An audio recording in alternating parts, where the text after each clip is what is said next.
Goeiedag geliefdes, dis vir my goed om weer saam met u rondom die woord te wees.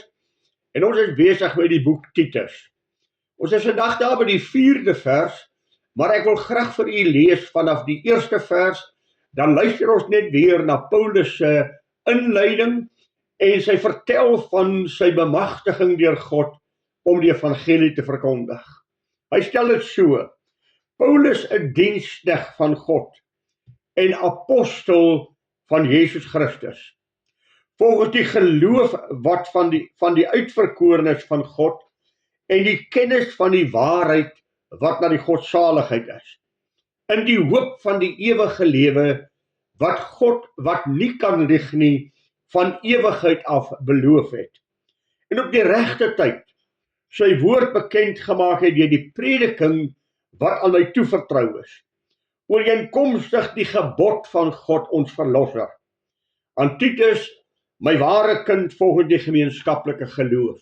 En dan vers 4, genade, barmhartigheid, vrede van God die Vader en die Here Jesus Christus ons verlosser.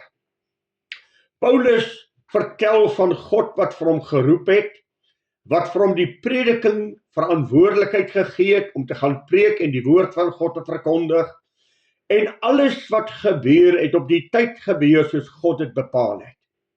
Nou gee hy aan Titus 'n pragtige gebedsbelofte of 'n seën wat hy oor Titus toebid, as hy hierdie woorde sê: genade, barmhartigheid en vrede. Nou kom ons kyk na hierdie woordjie genade.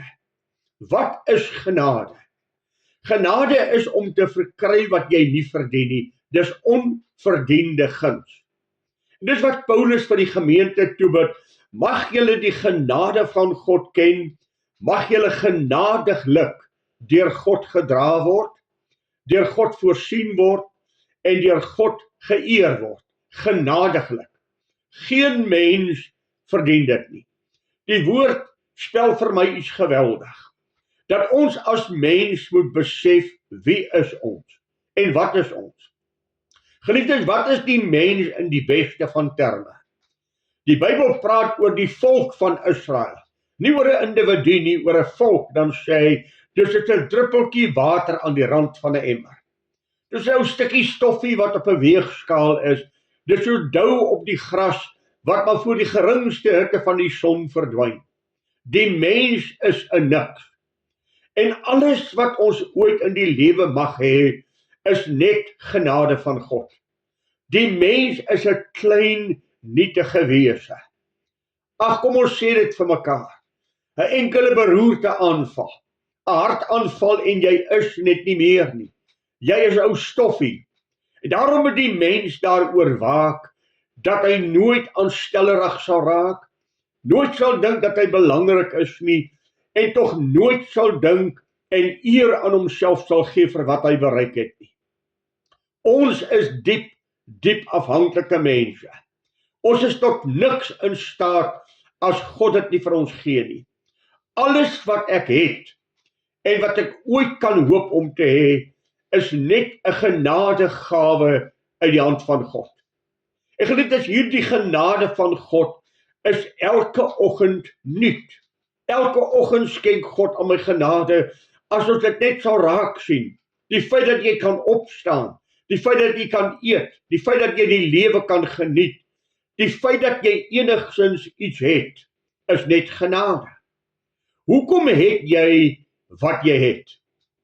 Omdat God dit aan jou gegee het. Moenie eers daaroor dink om te sê, my goeie besluite wat ek in die lewe geneem het, my spaarsamigheid, en enige iets aan jouself toevoeg asof dit jy is nie. Ook dit het God aan jou genade gegee, om so 'n mens te wees. God het aan jou wysheid gegee. God het aan jou die vermoë gegee om by mekaar te kan maak. Alles wat jy het, is God. Ek herinner my weer aan daardie woorde van Moody, wat 'n man in die straat gesien lê het, 'n dronkaard op die sypaadjie. En Moody het gaan stil staan en gesê, daar lê Moody, as dit nie vir genade van God was nie. En dan kan mense tog so aanstellerig wees en vergeet van genade. Geliefde, as jy genade reg verstaan, sal jy weet hoe om te lewe. As jy genade verstaan, sal jy weet hoe om reg voor God se aangesig te lewe. Die apostel Paulus het 'n woord daar in Romeine 12 vers 3. As die apostel sê, deur die genade wat aan my gegee is, sê ek vir elkeen van julle dat hy nie vir homself meer moet dink as wat 'n mens behoort te dink nie, maar daaraan moet dink om besadig te wees na die mate van genade, na die mate van geloof wat God aan ons gegee het. Dis nie jy nie, dis God wat dit aan jou gegee het. Ag, dink net aan 'n enkele woord daar in 1 Johannes 3 vers 1. Kyk wat 'n groot liefde die Vader aan ons bewys het, dat ons kinders van God genoem kan word. Dis genade dat jy vandag gered is. Dis genade dat God aan jou verskyn het en jou oë oopgemaak het om te sien en dat jy vandag 'n kind van die Here kan wees. Daar is niks waarop jy kan roem nie, dis God se genade. Wanneer ek Psalm 136 lees, dan is dit 'n geweldige woord as hy aan mekaar hierdie woorde sê, en ek gee vir u maar net die eerste 2 verse. Maar vir 26 verse herhaal hy dit. Loof die Here, want hy's goed, want sy goedertierenheid is tot in ewigheid. Loof die God van die gode, want sy goedertierenheid is tot in ewigheid. Loof die Here der Here, want sy goedertierenheid is tot in ewigheid. En vir 26 verse herhaal hy dit, die goedertierenheid van God, wat aan ons as mens gegee is. En wanneer ek genade verstaan, dan noop dit my om nederig voor God te wees. Dan noop dit my om die goedheid van God te sien en nooit die genade van God goedkoop te maak nie. O geliefde, ons moet daaroor waak dat ons die genade van God nie goedkoop maak en die genade van God nie misbruik nie, maar in diepe nederigheid en ootmoed lewe vir iets wat ek elke dag besef. Om die diepe nood te besef wat my lewe sou gepaard gegaan het as dit nie vir die genade van God was nie.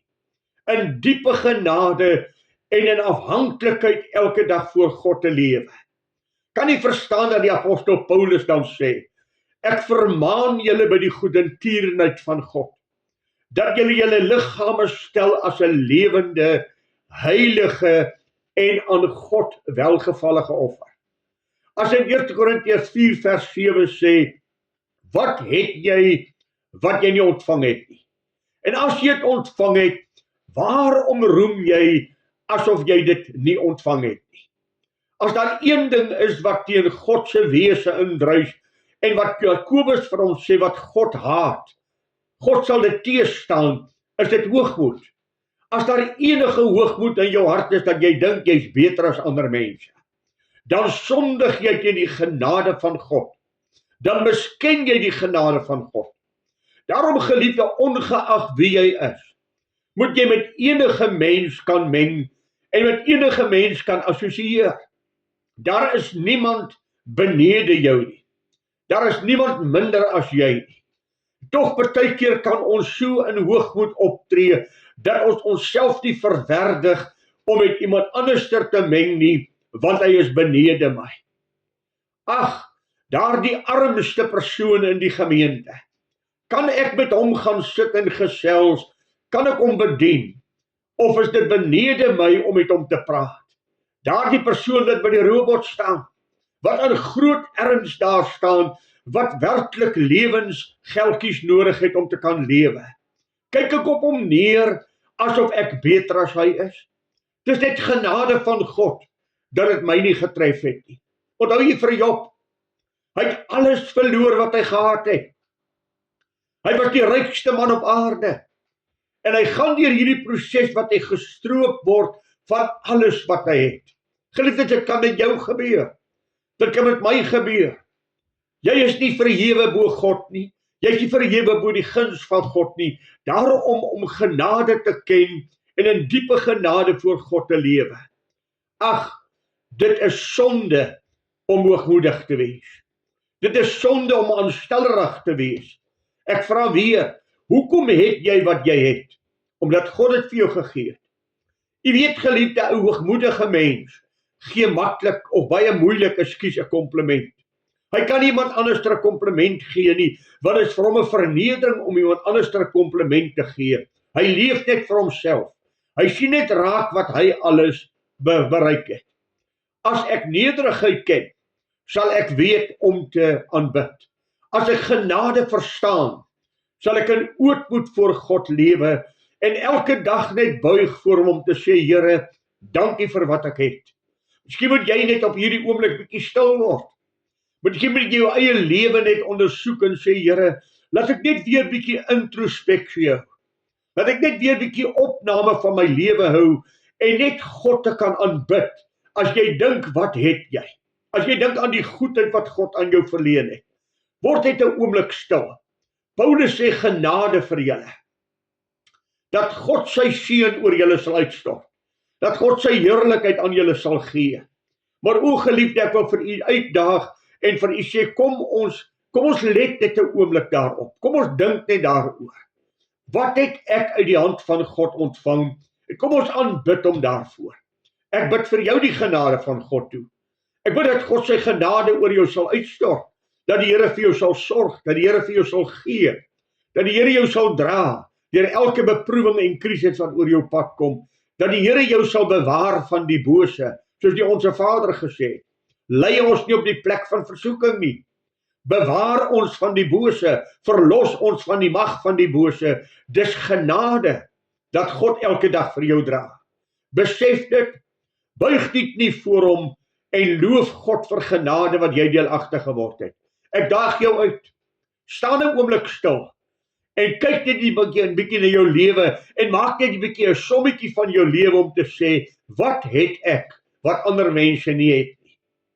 En buig dan die hoof om te sê, dankie Here, dis net genade, dis net u goedheid, dis net u guns wat vir my gegee het, daar is geen eer wat aan my toegebring word nie. God weerstaan die hoogmoediges, maar aan die nederige gee hy genade. Daarom geliefde, sit 'n oomblik stil, kyk na die genade van God wat jy ervaar het, maar dan wil ek vir u verder sê, gee ook genade. Gee ook vir ander mense genade. Ander mense wat swaarder as jy kry, betoon ook aan hulle genade, bemoedig hulle, versterk hulle, dra hulle, ondersteun hulle. 1 Johannes sê maar so 'n mooi woord, as jou broer by jou swaar kry, en jy jou hart vir hom toesluit, hoe bly die liefde van God in jou? 'n barmhartige Samaritaan weet wat is om genade te gee. Barmhartige Samaritaan weet hoe om genade te deel. As hy 'n gewonde mens sien, buig voor hom en gee vir hom 'n stukkie van wat jy het. Want dit wat jy het God vir jou gegee om ander mense ook mee te seën. Nie net vir jouself in te pag en in jou oorvloed te lewe en mense om jou sien nie die genade en ken nie die genade van God soos jy nie. Help my broer, steek jou hand uit en wees 'n mens wat genade kan verleen terwyl jy genade uit God se hand ontvang. Ek gaan volgende week met u praat weer, dan praat ons oor barmhartigheid, daardie goedheid en guns van God waarin jy en ek elke dag kan deel. 'n Goeie dag vir u en ek bid u die genade van God toe in hierdie week wat voorlê. Goeiedag geliefde.